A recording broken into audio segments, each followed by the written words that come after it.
जाने तेरा कौन जाने। चलाने वाला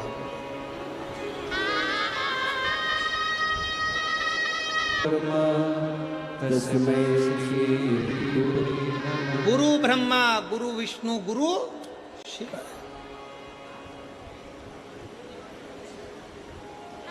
अब कहने वाले ने तो लिख दिया, इसको समझने वाला कैसे समझेगा? तो कहा 6 चीजें शिव महापुराण की कथा में पहुंचने पर गुरु के मुख से शंकर का गुणगान श्रवण करने पर 6 चीजें समाप्त हो जाती है। पहले नंबर पर शंका। जब गुरु कथा के माध्यम से हमारे भीतर की शंका को समाप्त करे तो समझ लो गुरु शंकर हो गया। गुरु शंकर। फिर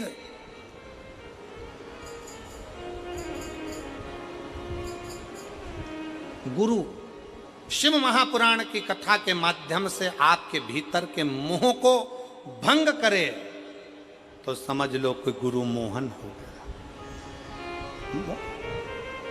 मोहन मिल गया। शंका गई शंकर मिला, मोह गया मोहन मिला। फिर कहा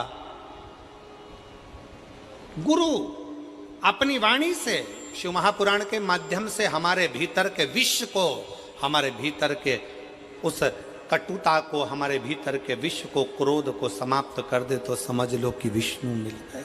विष्णु। और गुरु हमारे भीतर के भ्रम को समाप्त कर दे तो समझ लो कि ब्रह्मा मिल गया। ब्रह्मा। और गुरु हमारे भीतर की दुर्गति को समाप्त कर दे तो समझ लो कि दुर्गा मिल गई। और गुरु हमारे भीतर के गुरूर को, हमारे भीतर के गुरूर को, हमारे भीतर के अभिमान को समाप्त कर दे तो समझ लो कि कोई गुरु मिल गया।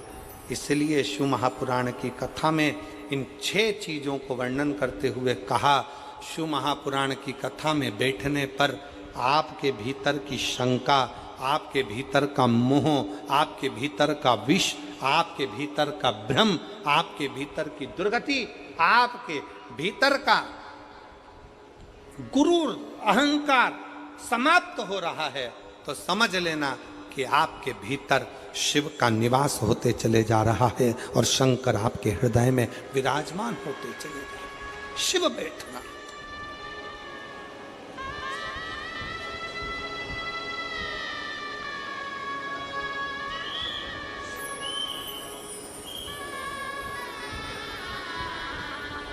एक अभिमत्ता आपके भीतर से चली जाए, अभिमान चला जाए, अहंकार चला जाए।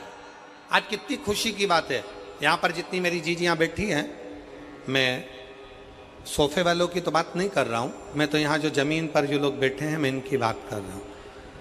ये लोग जो ज़मीन पर बैठे हुए हैं ना, इनमें कई लोग बहुत करोड़पति भी होंगे, हीरे की चूड़ी पहनने वाले भी होंगे, पर आज खुशी का बात यह है कि आप शंकर के चरणों में जब अपने आनंद के साथ बैठकर कथा का रसतत्व ग्रहण कर रहे हो ना, तो ऐसा लग रहा है कि वास्तवता है कि शंकर को आपके जैसे भक्तों की जरूरत है, जिसके भीतर एकाग्र चित्तता, जिसके भीतर एक आनंदता,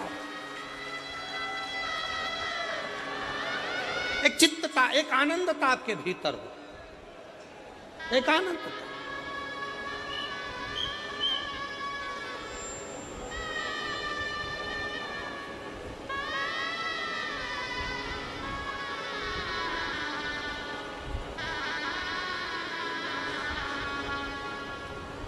आपने अपने अंदर शिव